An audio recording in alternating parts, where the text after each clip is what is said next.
ನಮಸ್ಕಾರ ವೀಕ್ಷಕರೇ. ಗುರುಗಳೇ, ಈ ಪ್ರಯೋಗಗಳು ಮೇಯ್ನಾಗಿ ಕಿಟಕಿಗಳ ಬಗ್ಗೆ ನೆಕ್ಸ್ಟ್ ಮಾತಾಡೋಣ ಅಂತ ಫಸ್ಟ್ ಪ್ರಯೋಗಗಳು ಮಾತಾಡಿಸ್ತಾ ಇದ್ದೀನಿ. ಸ್ಪೆಷಲಿ ಈಗ ಚೌಡಿ ಪ್ರಯೋಗ ನೀವು ಒಂದ್ಸರಿ ಸುಮಾರು ಒಂದು 6 ತಿಂಗಳಿಂದ ಒಂದು ವಿಡಿಯೋ ನೀವು ಚೌಡಿ ಪ್ರಯೋಗದ ಬಗ್ಗೆ ವಿಚಾರ ಹೇಳಿದ್ರಿ. ಅದು 1, 2, 3 ಅಂತ ಒಂದು 2-3 ಎಪಿಸೋಡು ಮಾಡಿದ್ದೆ. ಬಟ್ ಅದರಲ್ಲೂ ಕೂಡ ಸಾಕಷ್ಟು ಹೊರಗಡೆ ಇತ್ತೀಚಿನ ದಿನಗಳಲ್ಲಿ ಅಂದರೆ ತುಂಬ ಜಾಸ್ತಿ ಆಗಿದೆಯಾ ಇಲ್ಲ ಈ ಚೌಡಿ ಪ್ರಯೋಗಗಳು ಎಲ್ಲ ಕಡೆ ಕಾಣಿಸ್ತಾ ಇದೆ ಸೋಷಿಯಲ್ ಮೀಡಿಯಾಗಳಲ್ಲಿ, ಬೇರೆಯವರು ಕೂಡ ಇದ್ರ ಬಗ್ಗೆ ಇದನ್ನು ದುರುಪಯೋಗ ಪಡಿಸ್ಕೊಳ್ತಾರೋ ಥರ ಕಾಣಿಸುತ್ತೆ. ಸೊ ಒರಿಜಿನಲ್ ಚೌಡಿ ಪ್ರಯೋಗ ಆಗಿದ್ದರೆ ಅಂದಾಜು ಅದನ್ನು ಸರಿ ಮಾಡ್ಕೋಬೇಕಾದ್ರೆ ತುಂಬ ಕಷ್ಟ ಆಗುತ್ತೆ ಬಡವರಿಗೆ. ಆ ರೀತಿಯಲ್ಲಿ ಈಗ ಹೊರಗಡೆ ಕಾಣಿಸ್ತಾ ಇರೋದು. ಈ ಪ್ರಯೋಗನ ಸರಿ ಮಾಡ್ಕೊಬೇಕು, ಸಿಂಪಲ್ ಆಗಿರಬೇಕು, ಬೇರೆ ದಾರಿಗಳೇನಾದರೂ ಇದಾವ ಈ ಚೌಡಿ ಪ್ರಯೋಗಕ್ಕೆ ಸಂಬಂಧಪಟ್ಟಂತೆ ತಿಳಿಸ್ಕೊಡಿ. ಎಲ್ರಿಗೂ ಪ್ರಥಮವಾಗಿ ನಮಸ್ಕಾರ. ಅರವಿಂದಣ್ಣ, ನಿಮಗೂ ಕೂಡ ನಮಸ್ಕಾರ. ನೋಡಿ, ಚೌಡಿ ಪ್ರಯೋಗ ಅಂತಕ್ಕಂಥದ್ದು ನಾವು ಇಂದಿನ ಈ ಮೊದಲೇ ಚೌಡಿ ಪ್ರಯೋಗದ ಪ್ರಾರಂಭದಲ್ಲೇ ಹೇಳ್ಬಿಟ್ಟು ಇದು ಅಪಾರವಾಗಿರ್ತಕ್ಕಂಥ ಪ್ರಯೋಗಗಳಿದು, ಬಹಳ ಸಾಧಕನ ಮಾತ್ರ ಮಾಡ್ತಕ್ಕಂಥದ್ದು. ಇದು ಎಲ್ಲರ ಮೇಲೂ ಮಾಡಿಸೋದಕ್ಕೆ ಭಾಳ ಕಷ್ಟ ಆಗುತ್ತೆ. ಯಾಕಂದರೆ ನಾವು ಅನ್ಕೊಬೋದು, ಅರವಿಂದಣ್ಣ ಕೂತಿದ್ದ ಚೌಡಿ ಪ್ರಯೋಗ ಮಾಡೋ ಅಂತ ನಾವೇನೋ ಹೇಳ್ದಂಗೆ ಟೀ ಅಂಗಡಿಯಲ್ಲಿ ಟೀ ತೊಗೊಂಬಂದು ಕೊಡು ಅಂತ ಹೇಳ್ದಾಗಲ್ಲ, ತೊಗೊಂಬಂದು ಅಂತ ಕೊಡುವಂತಲ್ಲ. ಈಗ ಒಂದು ನಿಮ್ಮ ಮೇಲೆ ಒಂದು ಪ್ರಯೋಗ ಮಾಡಿಸ್ಬೇಕು ಅಂದರೆ ಆ ಚೌಡಿ ಪ್ರಯೋಗ ಮಾಡ್ತಕ್ಕಂಥವನ್ನ ನಾವು ಮೊದಲನೇದಾಗಿ ಭೇಟಿ ಮಾಡಬೇಕು. ಭೇಟಿ ಮಾಡಿದ್ರೆ ಒಂದು ಸಾಧಾರಣವಾಗಿರ್ತಕ್ಕಂಥ ಸಾಧಕನ ಅಲ್ಲ.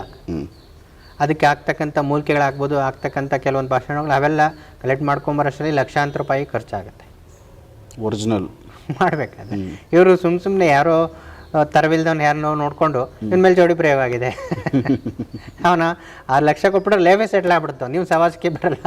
ಅವನ ಮೇಲೆ 1 ಲಕ್ಷ ಕೊಟ್ಟು 1 ಲಕ್ಷ ದುಡಿಯಂಥದ್ದು ಇರಲ್ಲ.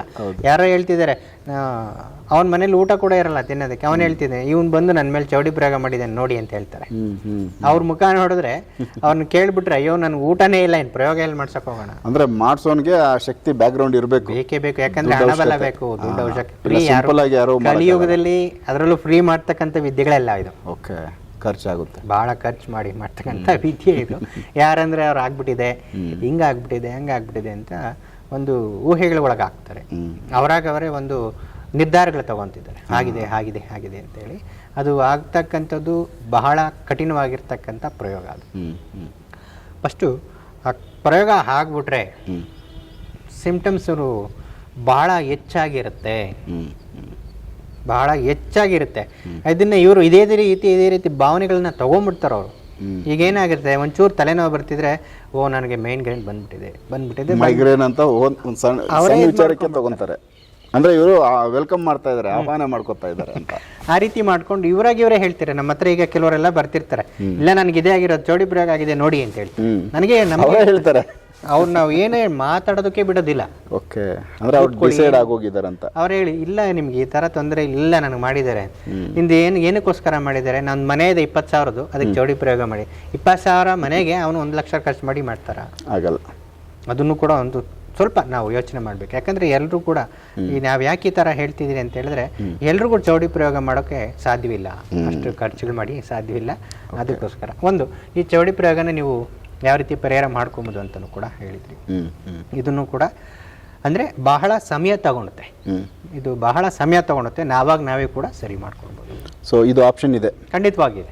ಇದು ನಮ್ಮ ಅನುಭವಗಳು ಕೂಡ ಬಂದಿರ್ತಕ್ಕಂಥ. ಯಾಕಂದ್ರೆ ನಾವು ದೇವಿ ಆರಾಧಕರು ಆಗಿರೋದ್ರಿಂದ ಈ ವಿಚಾರ ಮಾತಾಡೋದಕ್ಕೆ ನಾವು ಇಷ್ಟಪಡ್ತೀವಿ. ಪ್ರತಿ ಒಂದು ಈ ಕೈಲಾಗದಿರ್ತಕ್ಕಂಥವ್ರು ನನಗಾಗೋದಿಲ್ಲಪ್ಪ, ನಾವು ಕೆಲವರು ನಿರ್ಧಾರ ತಗೊಂಬಿಟ್ಟಿರ್ತಾರೆ, ನಾನು ಬದುಕ್ತಿರಲಿ ಬಿಟ್ಟ ಬಿಡಿ ಎಲ್ಲ ದೇವ್ರು ಅರ್ಪಿಸಿದ್ದು ಅಂತೇಳಿ. ಈ ವ್ರತನ ಪಾಲನೆ ಮಾಡ್ತಾ ಬಂದ್ರೆ, ಇದೊಂದು ನಿಷ್ಠೆ ನಿಯಮಗಳನ್ನ ಪಾಲನೆ ಮಾಡ್ತಾ ಬಂದ್ರೆ ಖಂಡಿತವಾಗಿ ಆ ಮಾಡ್ತಿರ್ತಕ್ಕಂಥ ಚೌಡಿ ಪ್ರಯೋಗದ್ದು ಆ ಶಕ್ತಿ ಕುಗ್ಗುತ್ತಾ ಹೋಗುತ್ತೆ, ಕಡಿಮೆ ಆಗುತ್ತೆ. ಅದು ಯಾವ ರೀತಿ ವಿಧಾನಗಳು ಅಂತ ಹೇಳೋದಕ್ಕೆ ಇಷ್ಟಪಡ್ತೀವಿ. ನೋಡಿ, ಪ್ರತಿ ಅಮಾವಾಸ್ಯ ದಿವಸ ಎಲ್ಲರೂ ಊಟ ಮಾಡೋದಕ್ಕಿಂತ ಮುಂಚೆ ಒಂದು ಹಿಡಿ ಅಕ್ಕಿ ತಗೊಳ್ಳಿ. ಒಂದು ಹಿಡಿ ಅಕ್ಕಿ ತಗೊಂಡು ಅದನ್ನ ಮನೆಗೆ ಎಳೆ ತೆಗಿಬೇಕು. ಓಕೆ, ಅವರೇ ಸ್ವಂತ ಮನೆ ಓನರ್. ಯಾರಿಗೆ ಒಂದು ಅನುಮಾನ ಇರುತ್ತೋ ಎಲ್ಲ ಪ್ರಶ್ನೆಗಳಿಟ್ಟಿರ್ತಾರೆ. ಕೆಲವೊಂದು ಪ್ರಶ್ನೆಗಳೆಲ್ಲ ಇಟ್ಟು ಕಂಡಿರ್ತಾರೆ, ಚೌಡಿ ಪ್ರಯೋಗ ಆಗಿರುತ್ತೆ, ನೀನು ಇಷ್ಟು ದುಡ್ಡು ಕೊಟ್ಟರೆ ನಮ್ಮ ಹತ್ರ ವಾಸಿ ಆಗುತ್ತೆ ಅಂತ ಹೇಳಿರ್ತಾರೆ. ಅವ್ರ ಶಕ್ತಿ ಇರೋದಿಲ್ಲ. ಅಂಥವ್ರು ಏನ್ ಮಾಡ್ತೀರಾ ಅಂತೇಳಿ ಅಂದ್ರೆ ಬಹಳ ನಿಧಾನ, ವರ್ಷಗಳು ಕಳೆಯುತ್ತೆ, ಟೈಮ್ ತಗೊಳ್ಳುತ್ತೆ, ಪ್ರಾಣ ಹಾನಿ ಆಗೋದಿಲ್ಲ. ಸೊ ಸೇಫ್, ಸ್ವಲ್ಪ ಸೇಫ್. ಒಂದು ಮೈಕೈ ನೋವು ಬಂದಾಗ ಒಂದು ಮಾತ್ರೆ ಕೊಟ್ಟಾಗಿರುತ್ತೆ ಆ ಥರ. ಇದನ್ನ ಏನು ಮಾಡ್ಬೋದು ನಾವು ಅಂತ ಹೇಳಿದ್ರೆ, ಆ ಅಕ್ಕಿಯನ್ನು ಮನೆಗೆ ಇಳೆ ತೆಗಿಬೇಕು ಮೊದಲನೇದಾಗಿ. ಹೊಸಲಿಗೆ ಇಳೆ ತೆಗೆಯುವಂಥದ್ದು ಮನೆಗೆ 3 ಸುತ್ತು ಬರೋ ಅಂಥದ್ದು. ಕೆಲವರು ಹೇಳ್ತಾರೆ ಮನೆ ಕಡೆ 3 ಸುತ್ತು ಬರೋಕ್ಕಾಗಲಿಲ್ಲ ಅಂದರೂ ಕೂಡ ಹಾವ ಒಳಗಡೆನೇ ಆಗಲಿ ಹಾವ ದಿಕ್ಕಿಗೆ ಇಳೆ ತೆಗೆಯುವಂಥದ್ದು. ಹಾವ ದಿಕ್ಕಿಗೆ ಇಳೆ ತೆಗೆದು ಮತ್ತೆ ಆ ಇದನ್ನೇನು ಅಕ್ಕಿ ಏನಿರುತ್ತೆ ಮನೆ ನಡುಮನೆ ಅಂತ ಹೇಳ್ತೀವಿ, ಮಧ್ಯ ಭಾಗದಲ್ಲಿ ಇಟ್ಬಿಡ ಅಂತ. ಅಮಾವಾಸ್ಯೆ ದಿವಸ ಎಲ್ಲರೂ ಅಡ್ಡಾಡ್ತಿರ್ತಾರೆ ಸುತ್ತ ಮನೆಯಲ್ಲಿ, ಆ ಓಡಾಡಿದಂಥ ಜಾಗದಲ್ಲಿ ಇಟ್ಬಿಟ್ರೆ ಆ ಎನರ್ಜಿನೆಲ್ಲ ಅದು ತೊಗೊಳಕ್ಕೆ ಸ್ಟಾರ್ಟ್ ಆಗುತ್ತೆ. ಸೊ ಮನೆಯಲ್ಲಿ ಓಡಾಡ್ದವರಲ್ಲಿದ್ರು ಮತ್ತೆ ಮನೆಯಲ್ಲಿದ್ರು ಅದು ದೋಷನೆಲ್ಲ ಅಕ್ಕಿ ತುಂಬ್ಕೊಂಡಿರ್ತ ಋಣ ಅಂತ ಹೇಳ್ತೀವಿ ನಾವು. ಓಕೆ. ಆ ಋಣ ಎಲ್ಲ ಅದನ್ನ ಹೇಳ್ಕೊಂತ ಬರ್ತಾ ಇರುತ್ತೆ. ನಂತರ ತದನಂತರ ಸೂರ್ಯಾಸ್ತ ಆದ್ಮೇಲೆ ಅದನ್ನ ಅನ್ನ ಮಾಡಿ ಪ್ರತಿ ಅಮಾವಾಸ್ಯೆ ಮಾಡಿ ಮೇಲೆ ಇಡೋ ಅಂಥದ್ದು. ಬೇರೆ ಇನ್ನೇನು ಮಾಡೋದು ಬೇಡ, ಪೂಜೆ ಮಾಡೋದು ಬೇಡ, ಮಂತ್ರ ಹಾಕೋದು ಬೇಡ, ಏನು ಬೇಡ. ಇದು ತಂತ್ರ ಇದನ್ನ ಮಾಡ್ತಕ್ಕಂಥದ್ದು. ಮತ್ತೆ ಪ್ರತಿ ಶುಕ್ರವಾರ ದೇವಿ ಅಮ್ಮನವ್ರಿಗೆ ಯಾವುದೇ ಒಂದು ದೇವಿ ಆಗ್ಬೋದು, ಬಲಿ ಕೊಡದೇ ಇರೋಂಥ ದೇವಿ, ಬಲಿ ಕೊಡಬಾರ್ದು ಆ ದೇವರಿಗೆ. ಆ ರೀತಿ ದೇವರಿಗೆ ಪ್ರತಿನಿತ್ಯ 3 ನಿಂಬೆಹಣ್ಣು ತಗೊಳ್ಳಿ. ಪ್ರತಿ ಮಂಗಳವಾರ ಮತ್ತೆ ಶುಕ್ರವಾರ, ವಾರಕ್ಕೆ 2 ದಿವಸ 18 ವಾರ ಅದನ್ನ 3 ಭಾಗ ಮಾಡಿಬಿಟ್ಟು ಅದಕ್ಕೆ ದೇವರಿಗೆ ತುಪ್ಪ ದೀಪ ಹಚ್ತಾ ಬಂದ್ರೆ ಶಕ್ತಿ ಸಂಪೂರ್ಣ ಕುಗ್ಗೋಗುತ್ತೆ.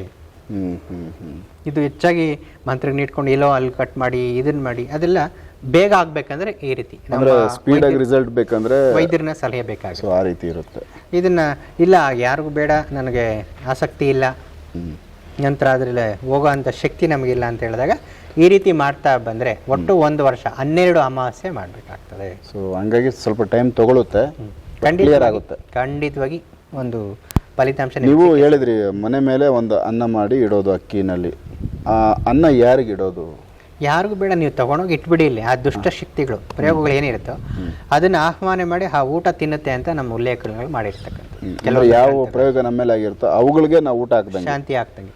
ಅವು ಇಲ್ಲಿ ಯಾವುದೋ ನಮ್ಮನ್ನು ಬಲಿ ತಗೊಳಕ್ ಬಂದವು ಆ ಊಟ ತಿಂದು ಅವು ಸೊ ತೃಪ್ತಿಯಾಗಿ ಆಚೆ ಹೋಗ್ತವೆ. ಸೊ ಅವುಗಳಿಗೆ ಸಮಾಧಾನ ಮಾಡಿ ಆಚೆ ಕಳ್ಸುತ್ತಾರೆ. ಸಮಾಧಾನ ಮಾಡಿ ನೀಟಾಗಿ. ಅದಕ್ಕೆ ಬೇಸರ ಆಗ್ತದೆ, ಎಷ್ಟಂತ ವ್ರತ ತಿನ್ನ ನಾವು ಹೊಟ್ಟೋಗೋಣ ಅಂತ ಹೇಳಿ ಹೊಟ್ಟೋಗುತ್ತೆ ಅಂತ ನಮ್ಮ. ಸೂಪರ್.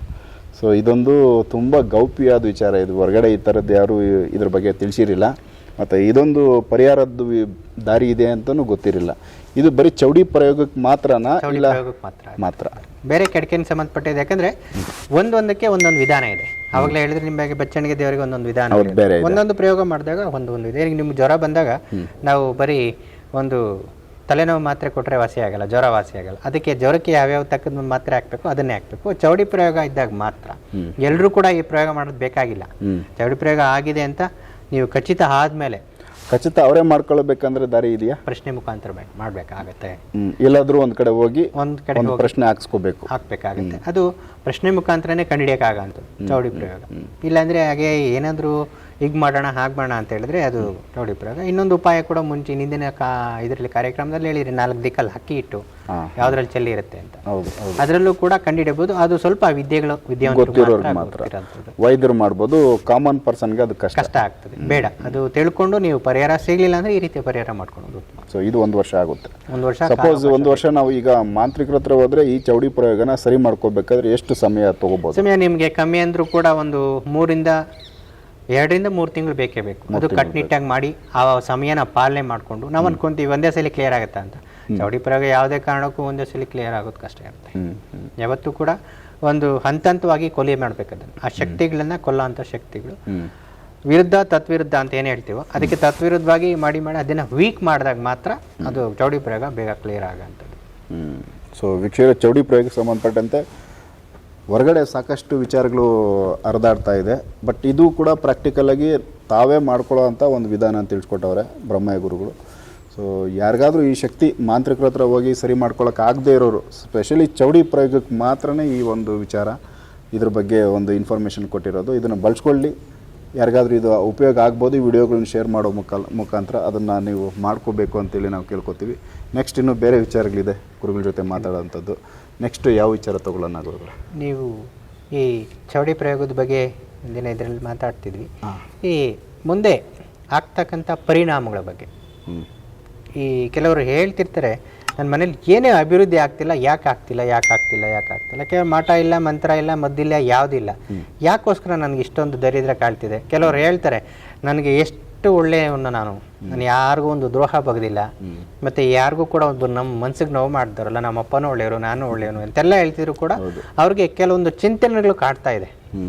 ಅದು ಯಾಕೆ ಕಾಡುತ್ತೆ, ಅದು ಏನು ಉದ್ದೇಶ ಏನಾಗಿರುತ್ತೆ ಅಂತ ಹೇಳಿ ನಾವು ಹೇಳ್ತೀರಿ. ಎಲ್ಲ ಪ್ರಶ್ನೆಗಳನ್ನು ಮಾಡಿಸಿದ್ರ, ಎಲ್ಲ ರಿಪೋರ್ಟ್ ಮಾಡಿ, ಎಲ್ಲ ನಾರ್ಮಲ್ ಇದೆ, ಇವನ್ಗೆ ಯಾಕೆ ರೋಗ ಇದೆ, ಇವನ್ಗೆ ಯಾಕೆ ಕಾಯಿಲೆ ಬಂತು ಅಂದ ಆವಾಗ ಯಾವ ರೀತಿ ಬರುತ್ತೆ, ಯಾಕೆ ಬರುತ್ತೆ ಅನ್ನೋದು ತಿಳಿಸೋದಕ್ಕೆ. ಸೊ ಒಳ್ಳೆ ವಿಚಾರ.